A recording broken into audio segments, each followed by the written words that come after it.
Member for Warren Blackwood. Thanks, Mr Speaker. It's a shame that the government doesn't stand up and try and make a response here, but pushes the opposition to take all its cards onto the table.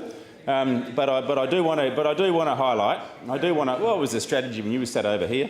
But clearly not supporting that. I do want to highlight that this is a town in crisis. The Leader of the National Party and the Deputy Leader of the National Party have been up there. We've been engaging heavily when we were in government, now engaging in opposition, and it's a town in crisis. And there's a whole range of reasons for that. Some of them are very, very complex, and no one denies that. Often related to the nature of the resource sector and how active the resource sector is, the economy. There's a certain amount of sort of relocation happening, particularly from the remotes. And I thought this government was engaging in what I thought was some really good strategies to manage that, and it has to take active engagement. You can't just sit back and watch. You have to be actively engaged, and the transitional housing program was one of those that was mentioned here. No word of that in respect to this. And of course the issue is the biggest employer in town is BHP. They've got a whole range of accommodation in town, from houses through to some of the short stay accommodation in Calgon's Rest and Whaleback Village, as well as, of course, the Curra camp on the edge of town. I want to focus on one area. I want to focus on the Curra camp, because if there's a decision this government can take today that will fundamentally shift the game, it's a decision to support the shutting down now of Curra Village. Now let's go over a bit of that history. When we were in government, I refused to sign the lease to extend Curra Village. That certainly created some tensions with our partners in government, but I still think it was the right decision and seem to have the support of the government today when those debates happen in this place. I didn't sign the lease. Of course, that forced to the table, we believe it took a fairly strong role in forcing to the table a position from BHP. I remember the meeting with Edgar Basco up there in Newman in saying, we're going to close down Curra Village. I thought, fantastic. You were going to take some steps to shut down a work camp on the edge of town, surrounded by barbed wire fence and a boom gate, to have shifted people into town with an effort to normalise that community. An effort to normalise that community. That's all this community is asking for. That's all the National Party is asking for in laying out policy settings from government, and it's not too much to ask from government to support that process to happen. So in July 2016, BHP said they're going to close it, and it's going to be completed by September 2016. That's when BHP made the commitment to the Minister of the day in Regional Development that they're going to shut down that village. October 2018, we met with BHP in Port Hedland, and Edgar Basco again said that it's still our objective to close the village. Some 2 years later, still our objective, but ran an argument with us to say why there was a whole range of reasons why that was hard to do. Bear in mind, the company that had a 2-kilometre train that went off the rails and was cleaned up in no time seems to be struggling to shift people from a work camp into town to try and normalise the community. May 2019 now, it's still not closed.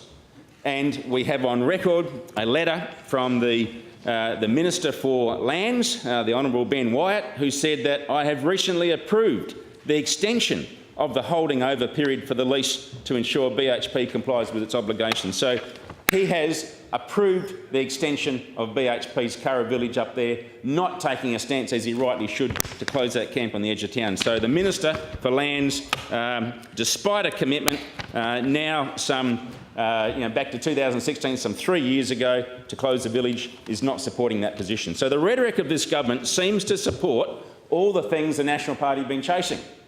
So what have we heard from the Premier? So the Premier was in the Pilbara News on the 24th of the 10th, 2018, in the Pilbara WA News, said that, and this is a quote from the paper, Premier Mark McGowan said the government wanted more workers based in Pilbara town. So the Premier is on record as supporting that position.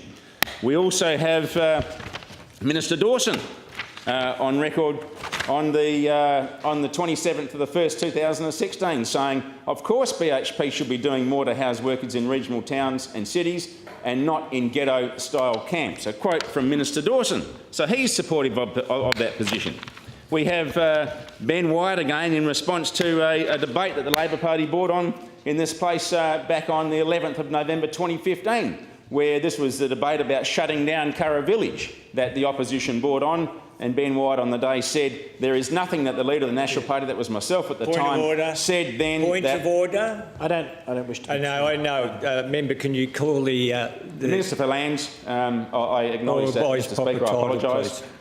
So the Minister for Lands the Honourable Ben White, said there is nothing the leader of the National Party said then that I can disagree with, and I hope he gets this outcome, referring to the closing of Curra Village as a camp on the edge of Newman. So that was said by the Minister for Lands. And of course another comment from the Minister for Lands on the 11th of November 2015, where he said, does the state, in referring to the same debate, does the state have the right to say to BHP, enough, we are keeping Curra Village at 600 beds? If this is the case, so be it. But I have echoing in my mind the Premier's words from not long ago, remember who your landlord is, which stand in stark contrast to the words, now we have a legal and statutory obligation under the state agreement to sign the lease. I actually think, and this is the comments from the Honourable Ben White, I actually think that state agreements have gone one way for years, and I have no problem at all with the government, but it is not the government taking a firm stand on something such as this. So there's a quote there where the Honourable Ben White refers to the fact that we should be taking action. BHP should be living up to its obligations to support the communities in which they actually operate. And of course we also have a comment from the Premier today, when he was the Leader of the Opposition on the Wednesday the 11th of November, in reference to a debate around Curra Village and the behavioural expectations of BHP, where he said the Leader of the National Party has set the bar here, and here it is, presumably a high mark. He has set the bar high. If the Leader of the National Party does not meet that standard, the people of the Pilbara should know that he is puff and wind, was his reference, that he is puff and wind. And I say to the Premier, in his debate today, in response to this, I hope that he's not puff and wind when he's talking to these companies who are operating in a community that is in crisis. This government certainly got form as far as that's concerned. They've got form when it applied to the Bay Village work camp at Karratha.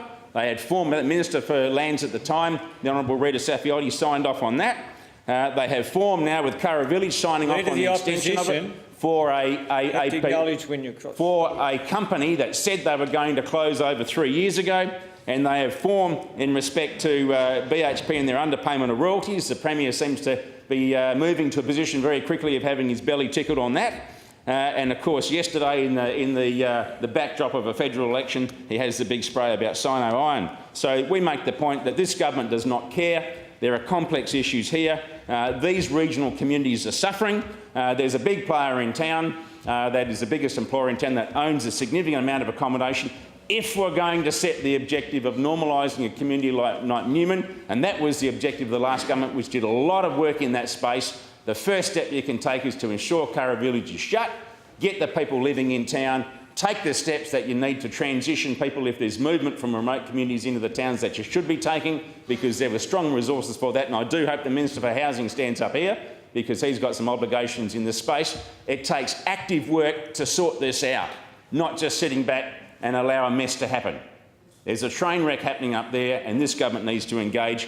Everything we've seen is that they're not engaging as they rightly should, and the first steps that can be taken are to take the head on BHP and say, we think you're not standing up to the obligations you should be standing by, and there's form with a whole heap of other examples right around the state. The question is, the motion be agreed to?